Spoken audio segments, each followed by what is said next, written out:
Hello and welcome to the AADA Cyber Smart Dealers Program. My name is Shani Party. I'm the Operations Manager at the AADA. And I know for those of you who have been to one of these webinars before, you're used to seeing Ashley Sykes. She's headed off onto maternity leave after having her little baby girl. So please bear with me. This is my first webinar. We're planning for a very smooth, no technical issues webinar, but please do bear with us if there are any hiccups. Today's session is problem solving, an interactive workshop on solving complex cyber issues. This webinar is different to our previous ones as it's going to be a little bit more interactive, where we'll pop you into rooms, have discussions, and then come back and join the group. As we go along, there'll be opportunities to ask questions in either the Q&A or the chat. I'll inform our presenter and we will be able to answer your questions on the fly. Speaking of our presenter, today we have with us Dr. James Calopio from Cultural Cybersecurity. I do need to let you know that the session will be recorded so we can share it with people who have been unable to attend today, and so that you can look back on it if you need to remind yourself of anything that is discussed today. This will be posted on our YouTube channel and our website and will be emailed out to you by the end of the week. I think that's enough talking from me, and I'd like to pass you over to our presenter, James. Thank you, Sharni, and thank you, Sharni and Ermika, for your help earlier today, getting all this sorted out. Very much appreciate it. Hello, everybody. Welcome. Hopefully my American accent won't get in the way today. I've been in Australia for 33 years now, and I still sound as I did 33 years ago. So hopefully that won't be a problem. You're probably used to seeing my colleague, Brian. Brian and I started Cultural Cybersecurity about 10 years ago now. And as Shani mentioned, today's going to be a little different. We're going to be much more interactive. So let me get going by sharing my screen. Of course, give me a couple of seconds.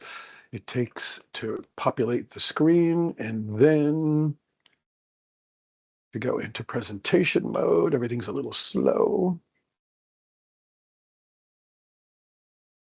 All right. 5, 4, 3, 2, 1. There we go. All right. So look, as Shani mentioned, questions at any time, just literally, it's okay. Just turn on your mic and jump in and interrupt me. That's fine. If you don't want to do that, type in the chat and Shani will interrupt me. I also have several points during the presentation where I'll stop and you'll see the little question mark and we'll, discuss later on after I do my introduction and all that. We will go into some groups and hopefully that will all work out. I'm an organizational psychologist. That's where all the degrees are from. And that's it. So look, 5 things we're going to do in the next hour. I'd love to have 4 hours to do this, but we'll do it as best we can in 1 hour. Just to remind you that this is very serious. Cybersecurity is literally out of control. Then we'll do a little calisthenics for our brains, because really the goal today is to learn to think. And to think differently. You all know how to think. You're perfectly reasonable and intelligent people. But we don't always think creatively, and we don't always think outside the square, as it were. So we'll do a little brain calisthenics, then talk about problem solving, get you into groups to identify some problems, work on some problems, report back. And that's pretty much how we're going to do it. So pretty quickly, in case you're not aware, it is, like I said earlier, it's literally out of control. Estimated cybercrime losses around the globe last year are between $8 and $10 trillion. That puts the cybercrime economy at number 3 on the planet, only behind the economies of the US and China. To put it in perspective, the Australian economy is 1.7 trillion. So it's, 5-6 times the size of the Australian economy. They're making a lot of money. And it's out of control, as you've heard from Brian and from your own research, and hundreds of thousands of data breach records. 8 trillion records. The underreporting of cyber incidents is legion. So we know of almost 3,000. There's probably 30,000. Locally, one of our brothers and sisters got breached at the end of the year. Australia is picked on specifically. Even the Prime Minister mentioned it because it just was getting a little crazy when Binge and Dan Murphy and Guzman and Gomez and several others was a coordinated attack on popular Australian brands. Looking worldwide, I already spoke to somebody who was on one of these courses that I ran a couple of days ago, who thinks that she's already gotten some contacts and some emails and some spam from her being involved in the Ticketmaster 560 million Ticketmaster customers' data. I mean, that is just, it's a third-party breach, which means, somebody who works with them and has access to their systems and has access to their information is the one that actually got breached, but Ticketmaster customers are the ones that suffer. And just last week, huge multiple attacks identified by Russian hackers, or identified as Russian hackers, excuse me, a couple of different hospitals in and around London. People couldn't get their blood transfusions. People couldn't get their test results. Absolutely. And look, here's the message for the brief intro. We can't brute force this. We're already doing what we can. Your IT people, your firewalls, your virus protection. I mean, 95 to 97% of breaches reported in Australia in the last decade are you and me being defeated at the keyboard. All right, so it's the dude or dudette or non-gendered person sitting in the back on their laptop who's either going to protect us or be the wrong one to click the button and send us all into oblivion. So it literally, I think of it as a war. And that's why we need to absolutely think about all the different things we can do to be prepared. So look, our knowledge and awareness is simply not keeping up with the expanding, what we call the expanding digital footprint. We are putting so much information on social media, on websites, out there, everything, you've heard of the Internet of Things. That's this expansion of attack surfaces. We're connecting our cars to our electrical grids, our cars to our houses to our phones to our cars. I mean, we're just giving more and more opportunities for cyber criminals to hold us to ransom and leverage us. And we're not keeping up with it. Look, this next slide's a bit complicated, but we do what we call a cultural diagnostic. I manage these because I'm the organizational psychologist. I've interviewed almost 800 people over the last few years. There are still people who think that their bank will contact them to ask them for their account details and passwords to check the security. There are still people using their personal passwords for work and their personal emails for work and their work emails for personal. And it's got to stop. People still don't change their passwords regularly enough until they're forced to. Most people, about 50, 49, 51%, depending on which data set I'm looking at, of people simply do not want to use a password manager because they don't trust them. I think in the last survey I did, about 40% of people still didn't know that length was the key component to password strength, not the characters. It doesn't matter if you have characters, but if it's less than 12 characters, it can be brute forced in a fraction of a second. It's got to be 14, 16, 18 characters, and then have all those special characters in it. Social media, on average, people use 3 to 4 social media sites, still not aware of the risks. Your children, your parents, your grandparents, it's absolutely disgusting, the things that are going on in terms of social media. Many people still don't know what a VPN is, don't use virus protection, don't have multi-factor authentication engaged. So of course, we're getting defeated at the keyboard. The vast majority of people I talk to still don't back up enough. They don't back up everything. They don't back up many times. Why? Because they think they've got it on the OneDrive. But what they don't know is that when your computer gets compromised, so does your OneDrive. So we are completely being inappropriate, right? The risks are huge, the risks are high, and we're simply not thinking properly about the risk because we assume that IT is taking care of it. And they are. Less than 3 to 5% of breaches are ever attributed to systems failures and things that our IT people can take care of. The rest of it is you and me, our behavior, and the organization cultures and the cultures we have at home that drive those behaviors. All right, so look, that's what you're in for today. We're going to be talking about because these are not easy to solve, these problems. So what do we do about it? The criminals are out innovating us. They're outthinking us. They try anything and everything. They sit in Northern Europe and they attack Australia and they never get caught. And if they do get caught, they never get prosecuted. They sit in Australia and attack Northern Europe. They still sit in Nigeria. And it's $20 million a month leaves Queensland alone to Nigerian scams and frauds the last time I saw the data. Right? They're constantly innovating, changing what they do, going in unexpected directions, exploiting our human weaknesses, our emotional vulnerabilities. They are run like professional, multinational, multi-billion dollar businesses because that's what they are. All right, so we've got to do some things to counter that. So before we get into that, any questions, any comments, anybody in the wrong workshop? Anything anybody wants to say at this point? Type in the chat or turn on your microphone. You have 30 seconds to think and type while I take a sip of my tea. All right, anything in the chat, Shawnee? Everybody good? We're all good for now. All right, let's keep rolling. So let's do the calisthenics for our brains. Very, very quickly. I want you to anyway, let's just do it. Play around. If we're going to be creative, if we're going to be going on the offensive and experimenting, we actually have to think about how we think. So type in the chat now and tell Shawnee what you see. And then after 30 seconds or so, she'll start reading them out and letting everybody know what they see here.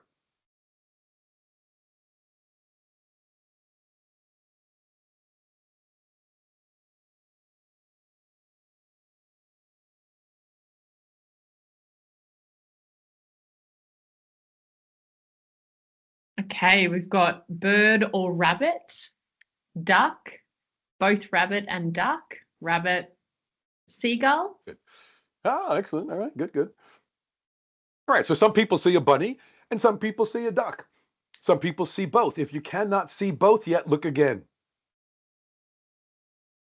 Because you want to do your brain calisthenics, right? A lot of people see the sort of thingies, to use technical language, that are sticking out to the left as the duck's beak or the bird's beak. Other people see those things that stick out to the left as the bunny rabbit's ears. So you have to, and if you do see one and then all of a sudden see the other, you'll get that aha experience and something will switch in your perception. Something will switch in your brain and you go, okay, good. I see the bunny. I see the duck. I see them both because we want to be able to see both.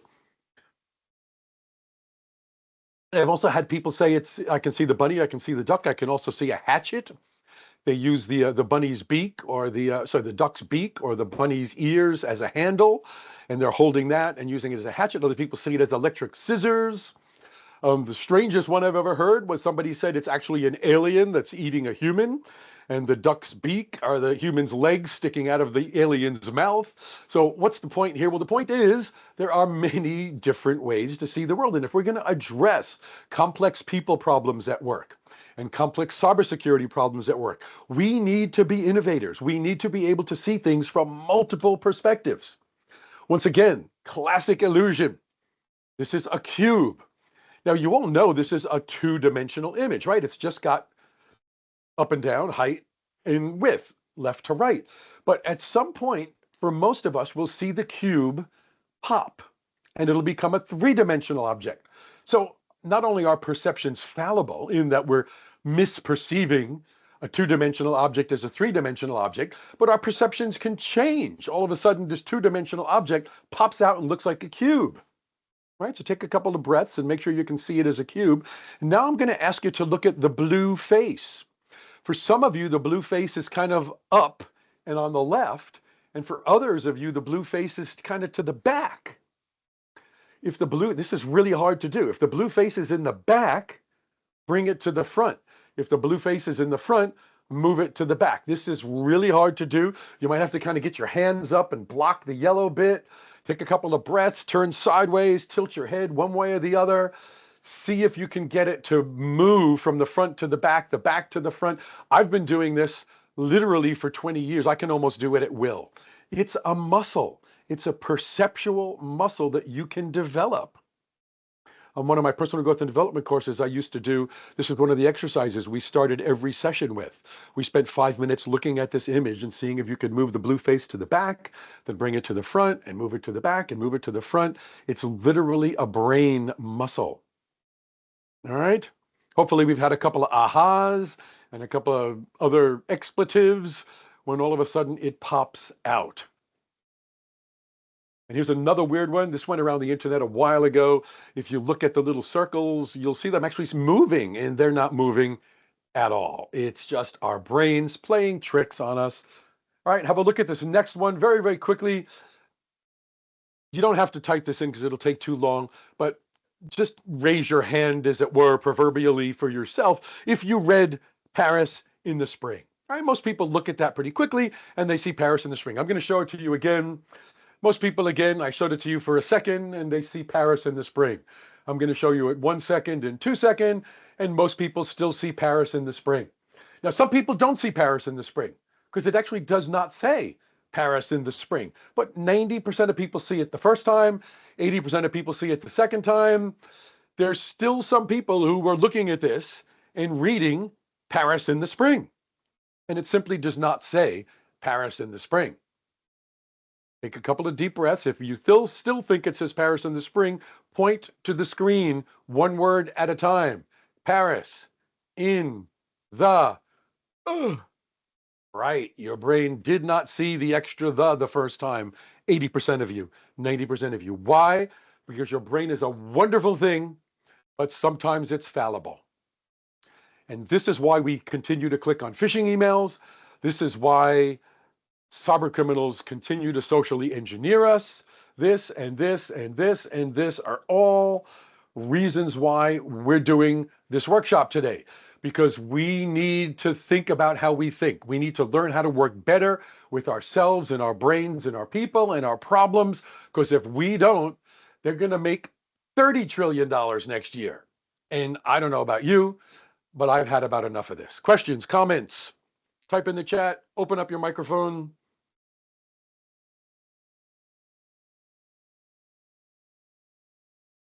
Hopefully you got a few surprises on there and your brains are a little more flexible and relaxed now so we can get going on the workshop.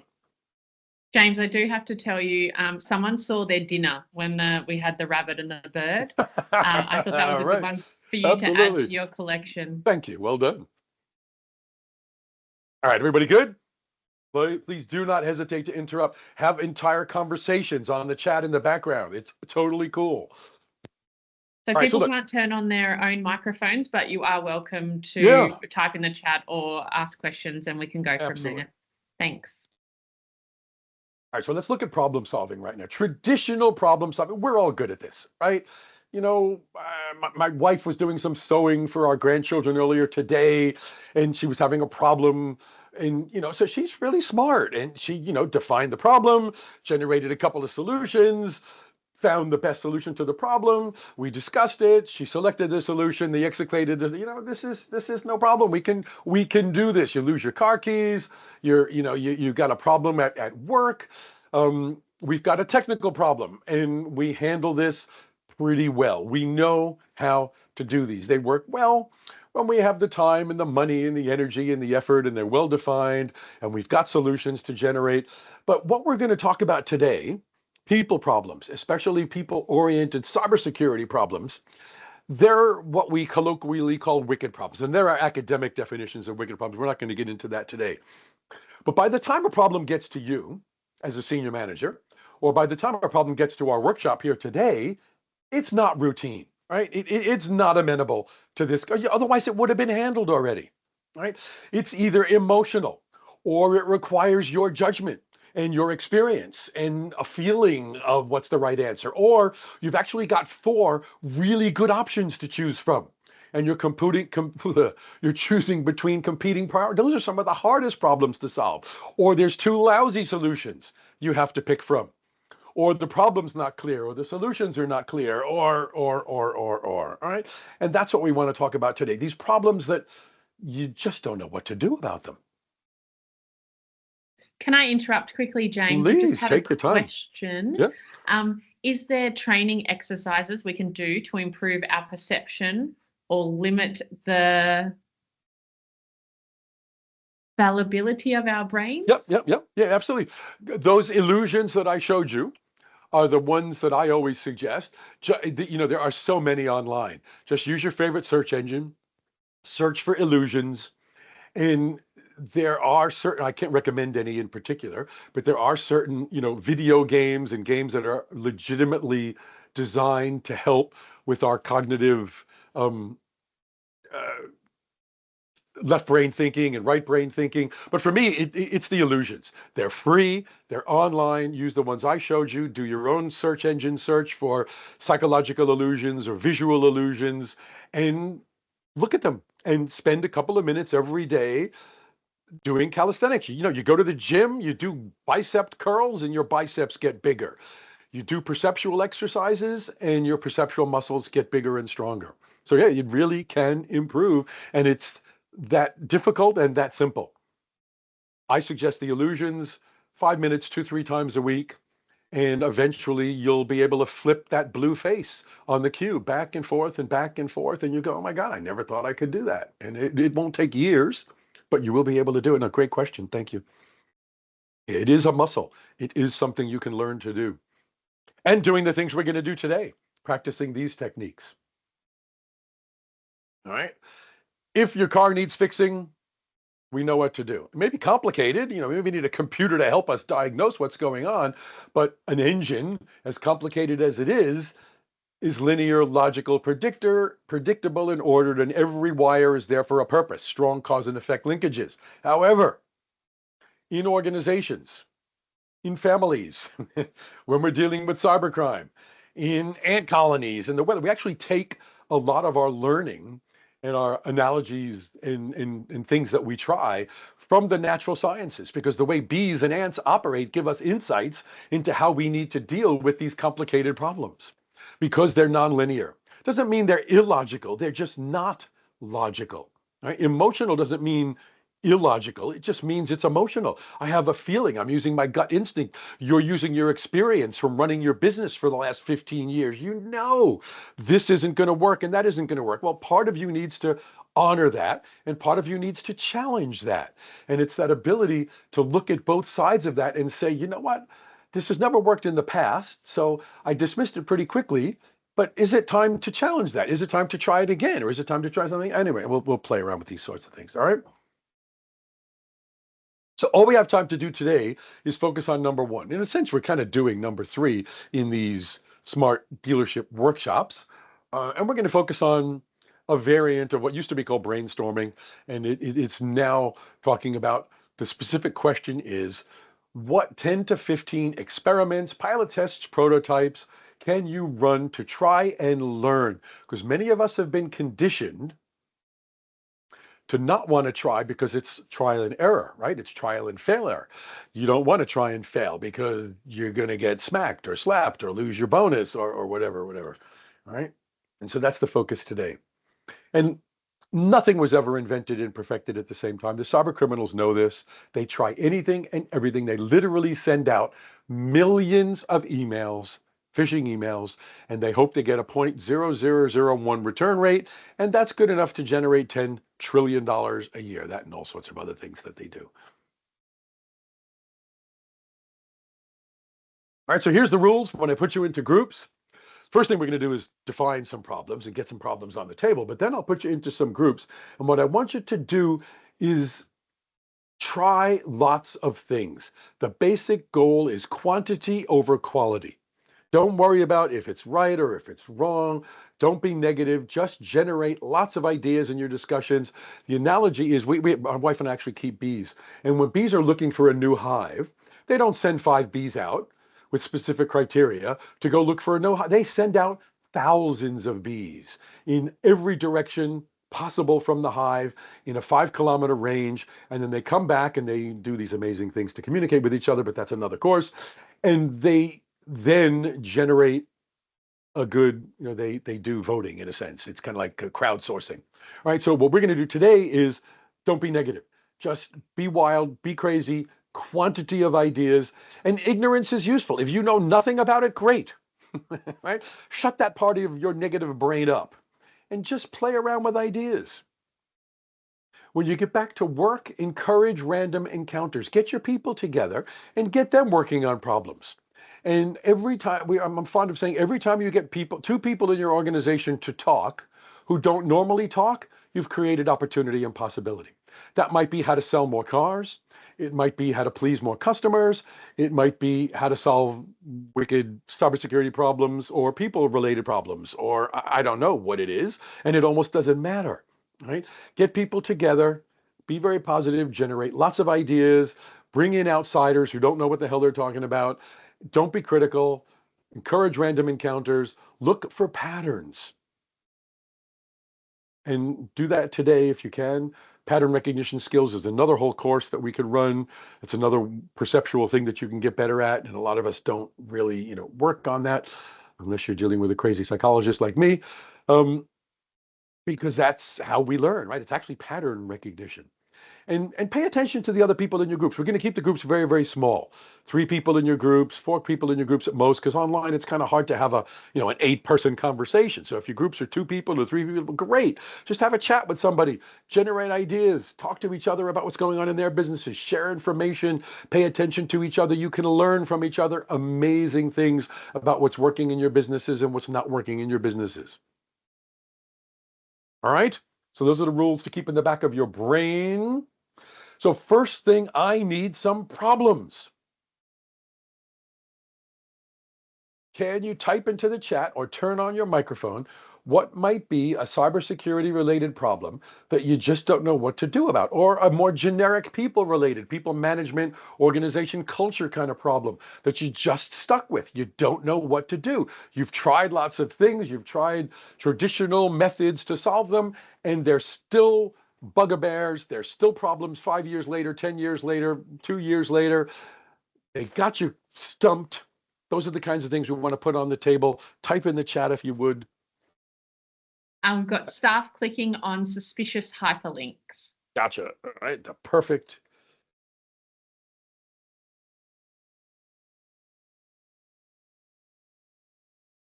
I'm actually going to unshare now so I can look at the chat. And if we need to, we could put you into groups.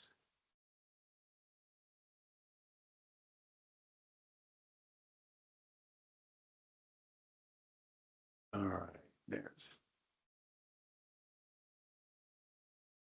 back to Teams. Are people in the chat or in the Q&A? In the chat. In the chat. All right, great. Staff clicking on suspicious hyperlinks. Excellent. You need another couple. And look, when you get into your smaller groups, you can generate some new problems and work on them as well. You don't have to. Too many passwords. Oh, that's such a killer, isn't it?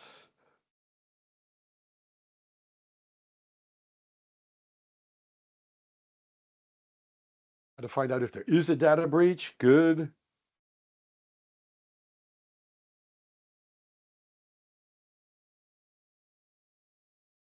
Some of these have technical solutions that we will definitely talk about.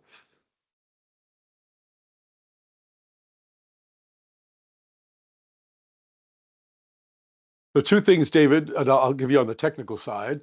Our prediction in CCS is we won't be using passwords for very much longer. Everybody's had enough of bloody passwords. There are too many, and I'll get to the new comment in a second. There are too many, and people cannot remember them. So obviously, we're using password managers. But as I said earlier, 50% of people still don't want to use password managers because they don't trust them, and et cetera, et cetera. So we're going to go to variants of multi-factor authentication where you're using biometrics like your voice print and your face print and your fingerprint in combination with various tokens that we get with password, so 3 or 4 different things. Each time you add a layer, it makes it so much more difficult for cyber criminals to get in there. So, but let's talk about some of the more creative solutions to that, David, for sure. Surinder, how to find out if there's a data breach. There are ways to do that. Again, a little plug for CCS. We can monitor your what we call information assets. And we've got a guy named David Dunn who works for us. He's an ex-investigator, used to work with Brian. and he goes onto the internet, onto this particular tool that looks at the dark web very safely. We do this as professionals, and we do it for some clients daily, some clients weekly, monthly, or quarterly, and we actually search for your domains, for your email addresses, and we can report much more quickly if there is a data breach. And finding data breaches early can save you between 20 and 30% of the cost of a data breach. And in Australia last year, the average cost of a data breach was almost $7 million. So that's a non-trivial question and a non-trivial savings, Surinder. Great question. Guest, emails intercepted by third parties who imitate the dealership. Oh, God. Yep, fantastic. Again, there are some technical solutions to that, like using VPNs. But yeah, that is that's, sorry about the sexism here, but they call it man in the middle. And as absolute ways to intercept that. And there are technical things, but that's a serious problem. And AJ, because I don't want to butcher your name, my apologies, finding a balance in collecting more details than maintaining. Oh, I know. We used to think that collecting all these personal information on our clients and our customers was a marketing asset. And now we realize it's actually a cybersecurity liability. So absolutely, that's a great question about, personal and private information. How much do we need? If we do collect it, should we keep it? Because, yeah, that's an awesome question. So good. You can work on that one if you want. And another related to this, are there better ways to provide security? Payment methods, good. Again, there are payment gateways. All right, so look, there are some technical things here, but what we want to do to make this workshop worthwhile is strain your brains now, all right? I'm going to put you into some groups, pick a problem or two, and start working on what could you do given your existing people, your existing organization, your existing structure and culture and resources. What could you do to get your teams working on these problems and see if you could reduce people's likelihood of clicking on suspicious links, or doing better jobs on their passwords, or being aware of data breaches, because you don't actually have to subscribe to our services. There are other ways you could have people do that. There's information posted on the internet.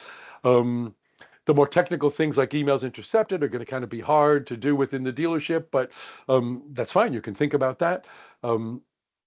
Great question to talk about how much personal and private information do you really need? Do you need, I know some of it is, know your customer and you're regulated by the government, but, where are you going to keep that information? How long are you going to keep that information? Those are great questions that you could discuss in your small groups. How are you going to handle that within your organizations, et cetera, et cetera? So AJ, I'm going to pick on you since you and I just had a chat. Would you kick it off, please? What are your takeaways? What are the things you're thinking about now that you weren't thinking about 10 minutes ago that you might want to share with a larger group? Then we'll hear from another few people and we'll go on from there. Sure. It's probably there's not only one way to move forward. It's a change management piece, and there's a big people element. It's often less the technology side of things that needs to kick in. It's more around embarking the people on your journey, convincing, and see if possible, depending on the size of the organization and their infrastructure, link the cybersecurity trainings, phishing emails, etc., to people's performance, annual performance. That's generally would make people care when they see this is linked to their performance and gets their payment. attention. Yep. Beautiful. No, and AJ I talked about that. We've got a bunch of really huge clients, and the only way to get the message out that people are taking this seriously is, as AJ just mentioned, link it to performance appraisal, And he starts to realize, and hopefully we all do, that the technology is working perfectly. It's HR, it's people management, it's change management. And not everybody in IT and not everybody in senior management has HR, people management, and change management skills, which, at first blush may not have been the things you thought you needed to solve cybersecurity problems. Beautiful. Thank you, AJ. Anybody else? Please, we need to hear from at least a few other people. Turn on your mics, jump in. If you want to put your hand up, then I can enable your microphone. Thank you, Shani.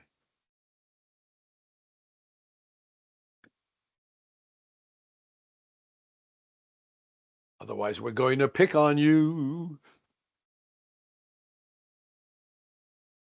I think I'm just going to allow everyone's mic. Good. That's a great idea. Yeah, people can just And popcorn in if and when they want to.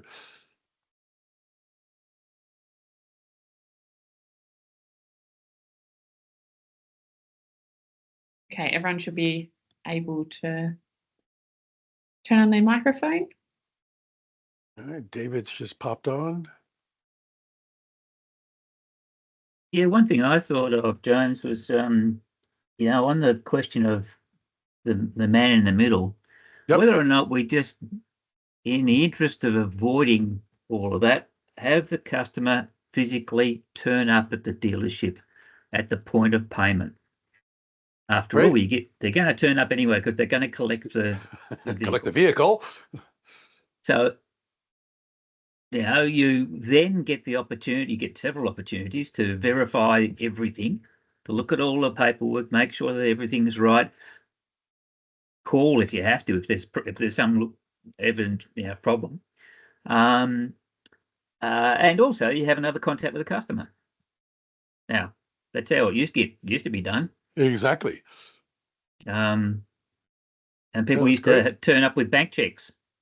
I was just going to say that. The old bank check is not a bad way to go. And get people on the phone and verify if they can't be face to face. The bank check's not fallible, is it? The bank check's still valid? I'm not sure. I went to my bank not too long ago and they said they simply don't do them anymore. Yeah, I've heard that one. Yeah. Yeah. So they also cost $7 extra, so people don't want to pay more for the banks that do them, right? And take up to 48 hours. So the idea that a lot of the law firms are doing, because they're getting caught by this as well, is you've got to either have them in the room so that you could say, I'm about to send you the link, then you get the link, then you can upload the money so you know that you're getting the right account details. So we're literally doing it as we're sitting there together, or we're doing it on the phone together so that you know and I know, because it's trust after verify. So David's point about verifying by being there face to face, and if sometime you can't verify by face to face, get them on the phone and verify that way. And at least it's a step in the right direction. Even that is not perfect, because we now know with this bloody AI that sophisticated AIs can actually even impersonate people's voices, so that you might think you're talking to customer X or person Y when it's not actually that person. I mean, I don't know where we're going to go when that becomes more of a problem, and it is already ramping up, but it may be back to the old analog days of, like David's saying, come in and we'll do the transfer face to face, and then you can pick up the car. Personal shopping only. Good. Thank you, David. Anybody else or somebody else, please? Great ideas. A few more chats coming in there. Great. Thank you. Make sure you're looking at the chat. Keeping my eyes on the microphones.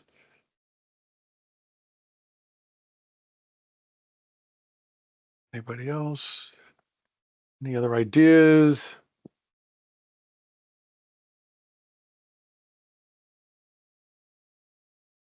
All right.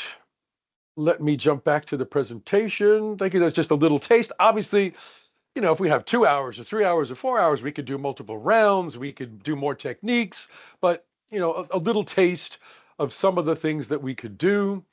I'm going to share my screen again. Yep.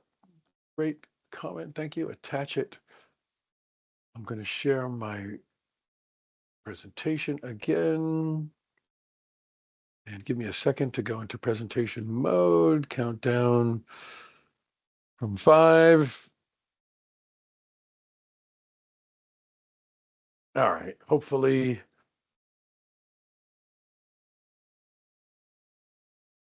So these are the main questions, right? To continually work with your people, get your people together in some groups. Look, getting people together who don't normally think together and talk together to deliberately have a workshop together. You've got plenty of room in your dealerships. You know, when it's closed, to have them come in early or stay a little late. I know there's a little cost involved, but trust me, the team building benefits and the problem solving benefits.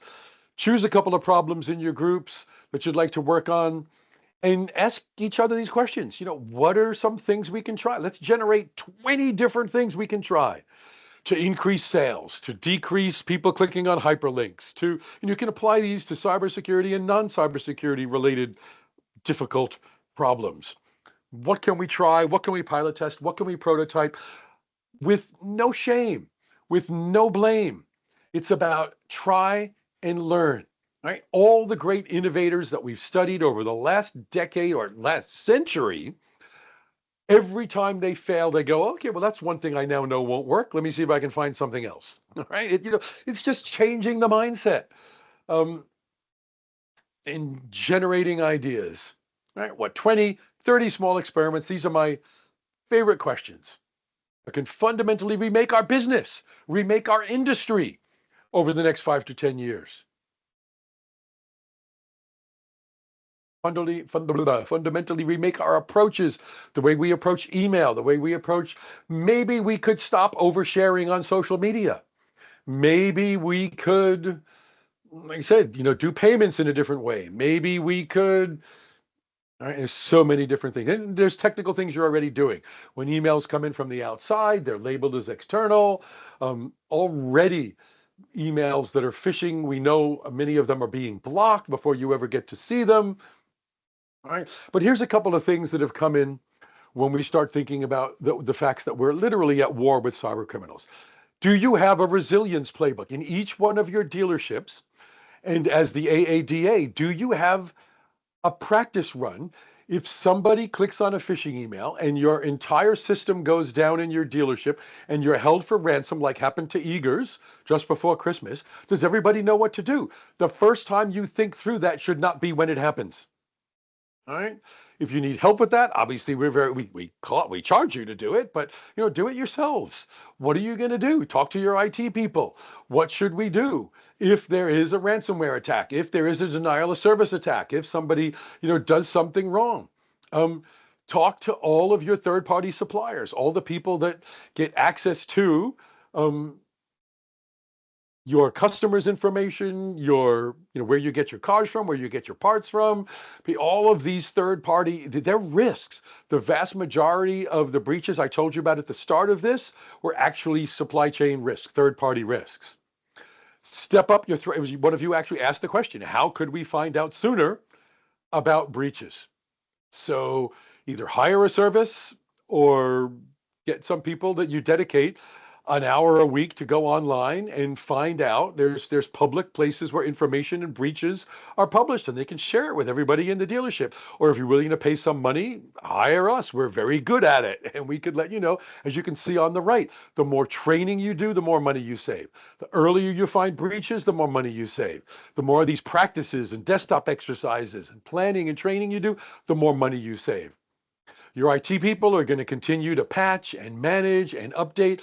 Do it on your home systems. Do it on your phone. My wife is notorious. Oh, I don't want to upgrade my system. It's a pain in the neck to learn the new system. And I say, honey, I'm sorry. Tough luck. With these new patches, yes, I know it does change the system on your phone and your computer, and you have to learn how to do it. But there's security reasons why these systems need to be upgraded so that known vulnerabilities are taken care of so the cyber criminals cannot exploit them, and keep coming to these CyberSmart dealer workshops and trainings and learn, right? This is cyber hygiene. The more you educate people, the more you train people, the more you talk about, designate someone to be in each of your dealerships as a cyber champion, right? And have them learn more about cybersecurity. Again, we're happy to do this, or you can do it on your own and have them do a weekly workshop on cybersecurity for everybody in the dealership. Right? These are things that need to be, it's just like occupational health and safety. Right? You take that seriously in your workshops. You need to start taking cybersecurity safely in your workplaces. They have toolbox talks every morning and talk about safety, and they have to wear their PPE and their hard hats and their gloves and their glasses. Well, you folks in the dealerships need to do the same thing with cybercrime. All right? Because it's everybody's responsibility. Your IT people are already doing everything they can. The weakest links are you and me, our children, our parents, our grandparents, our colleagues, our employees, our managers in the dealerships, our customers. This is where we get into trouble. All right. Thank you so much for playing along. I'm so sorry we only have an hour. Like I said, we could do this for literally days. If you want to talk, I'm very happy. Give me a buzz, give me a text, give me a call, send me an email. But your first port of call, your first point of contact always needs to be your IT people. All right. Any questions or comments before? How are we doing on time? We should be pretty darn close to the 1 hour mark if I'm on top of it, and I usually am. 1 minute to go. All right, excellent. If you just refer to the chat, James, we just Yes, have okay, we'll do it another right now. question on a resource training manual. We train on people on sales and customer service regularly. This just needs to be added to the training schedule. Absolutely. Training manual would be helpful so we aren't training our people on the wrong things. Is there a resource training manual? I don't know if AADA has one. We certainly, I mean, this is what we do at Culture. I kind of feel badly. I mean, I don't want to be hawking our services constantly, but this is what we do. If you need our help, come talk to us. We will create, we've got 40 presentations we can do for your people. We can do all sorts of training for you, but there are other ways to do it and you can do it yourself. So, but you're absolutely right. You don't want people learning the wrong things. You want professionals doing it. So talk to your IT people and or contact us and we can do it for you. But of course, there's a cost when it comes from us. Wonderful. Just from the AADA, we don't have a resource training manual, but it's definitely something that we can consider pulling together, and we can chat internally and see if that's something that we can do as an organisation for our members. We can work with you on that, Shani. Of course, let us know if we can help. Yeah. All right, good. Wonderful. All right, we did it. It worked. If there's no Congratulations. other questions, then I'd like to thank James for a wonderful interactive session today, and all of you for coming along and getting involved. If you have any feedback, please forward it on to info@aada.asn.au.